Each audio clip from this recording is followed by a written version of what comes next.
Welcome to the Influential Personal Brand Podcast. This is the place where we help mission-driven messengers just like you learn how to build and monetize your personal brand. My name is Rory Vaden, and I'm the co-founder of Brand Builders Group, a Hall of Fame speaker, and New York Times bestselling author. And this show is to help experts learn how to become more wealthy and well-known. I know you're going to love it. Thanks for being here. Let's get started.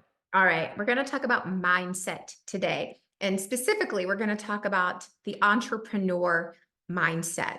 And I've got 5 quick things that I want to hit on to help you develop a rock solid entrepreneur mindset. And even if you're not a, definitive entrepreneur, I want to create an entrepreneurial mindset that no matter what you do, what role you have or title you possess, that these 5 characteristics can go with you anywhere you go, because having an entrepreneurial mindset really just means you have an ownership mindset. And I don't mean ownership of a business. I mean ownership over a task, ownership over a person, right? In terms of like owning like what you're going to do in order to develop and lead that person. It's over a project, or it could be over a business, but it is an ownership mindset. That's what I mean by an entrepreneur mindset. So number 1, build as you go. That's the first thing. Don't wait until it's perfect. It's not going to be so. You must build it as you go. There's this great analogy. Actually, I saw a picture of this on Instagram so many years ago.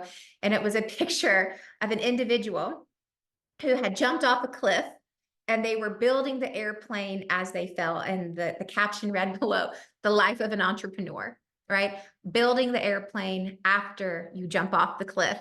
And that's a little bit of the ownership mindset of like, no matter how it goes, I'm going to own it. I'm going to own the successes, own the failures, but most importantly, I'm going to own the process of building it as we go, and knowing that it's always going to have opportunity to improve and be better. And we will do so as we go, but I'm not going to wait to launch. I'm going to own what I've got, and I'm going to go, and I'll make it better as we continue. Number 2, be a salesperson first. The ownership mindset is the key to all business is to make more than you spend, right? That's how you have profits. And that means you got to have a salesperson mindset in every single role. Any good customer service person is also a good salesperson. They know how to listen. They know what questions they ask. They know when to pause. They know when to talk. But most importantly, they know how to get to the root of the problem and offer a solution, right? Same goes for recruiting. Any great recruiter is a great salesperson. They know what questions to ask. They figure out what the person wants, and they know how to connect the dots.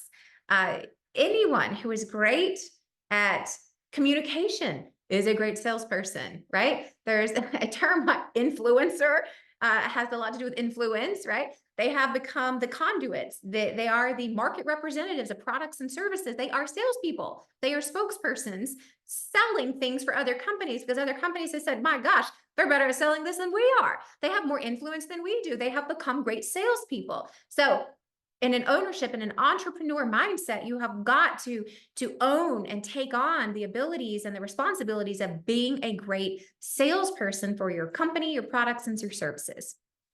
Number 3, grow only as fast as you can serve your community, i.e. your clients and your employees. Grow only as fast as you can serve your community. Some of the greatest stories of all time about companies who have had enormous growth in unbelievable timeframes end in a devastatingly sad story of how they imploded. That's most of the docuseries out right now are about that. And I won't list any of them specifically, but there are story after story after story about this monumental, mind-blowing growth, only to watch it come to a tumbling disaster, the pile of rubble in the end, because they outgrew their ability to serve their customers in a good and decent way, right? Now, that's not just their customers, that's also your employees. Don't outgrow your capacity to take care of your people. So if that means you need to slow growth down, slow it down so that you can do it right. You don't have to grow fast. There's no accolades and fast growth, although seemingly that's what people talk about in the market.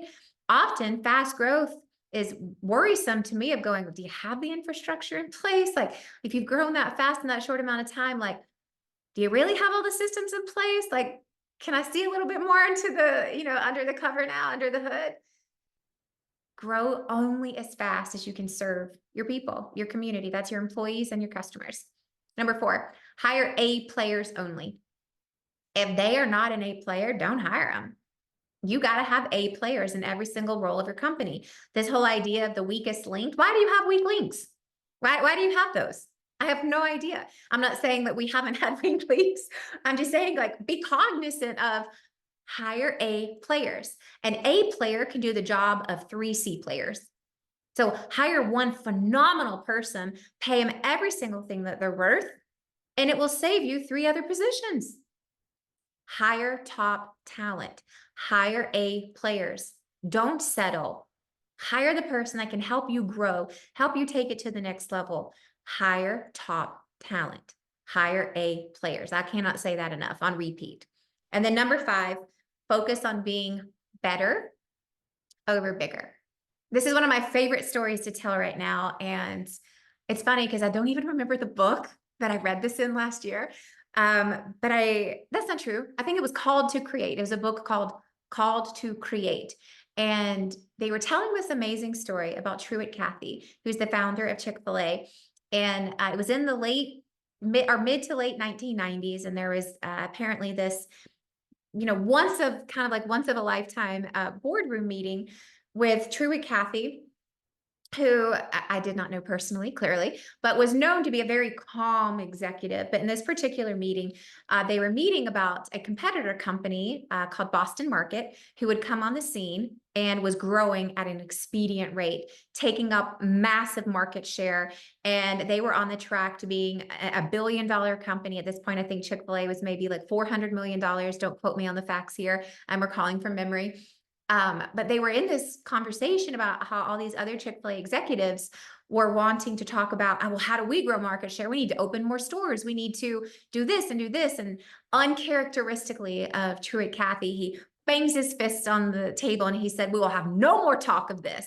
The only thing that we need to talk about is, how do we become better?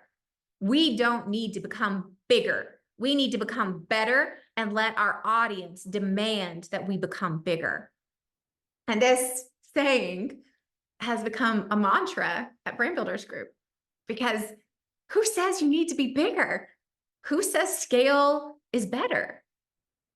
That's not necessarily the case. And I love this story with Truett Cathy because less than a decade later, Boston Market had filed bankruptcy, but Chick-fil-A was now a billion-dollar company. When you focus on becoming better at what you do, you force your customers to talk about you more in the best way. Better quality products, better quality team members, better quality experiences. That's how you grow. That's how you become bigger. Better makes you bigger. Bigger does not always make you better, but better almost always makes you bigger. So focus on being better at what you do, not just being bigger. Focus on better teammates, better training, better experiences, better service, better programs, better products, better services, better, better, better. And then let your audience demand that you get bigger because they want so much of it.